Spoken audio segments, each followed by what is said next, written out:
Le petit poussé.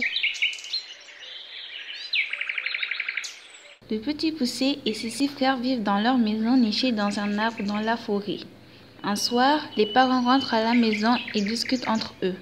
Chérie, nous devons les abandonner dans la forêt. Je n'en peux plus. J'ai envie de sortir, d'aller au restaurant tranquillement au bord de l'océan.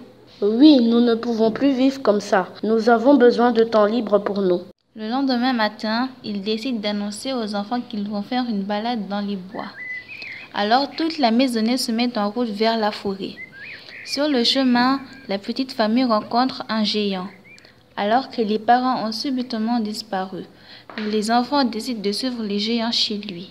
Arrivé là-bas, le géant leur dit « Attention, ma femme mange les petits enfants, je vais vous cacher jusqu'à demain. » Le géant décide de les mettre sous le canapé. Bien sûr, l'ogresse remarque la présence des frères. Ça sent la chair fraîche. Son mari la convainc d'attendre le lendemain pour les manger. Dans la nuit, le petit poussé a une idée. Il va à la cuisine et prend tous les piments qu'il trouve. Piment la pâte, piment chinois, piment cabri ainsi qu'une grosse dose de wasabi. Il prépare un petit mélange qu'il met sur 7 saucisses. Il pose les saucisses à la place de ses frères et lui sous le canapé. La nuit, la femme se réveille pour manger les 7 garçons. Dans l'obscurité, elle ne voit rien et dévore les 7 saucisses ultra fort. Miam, miam, miam, miam, miam. Elle se brûle la bouche et hurle comme une folle en courant dans toute la maison.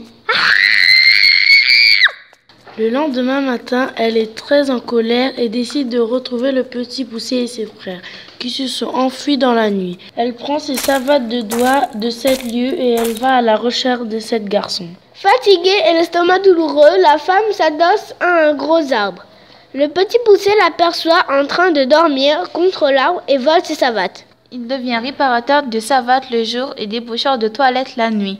Il devient très riche.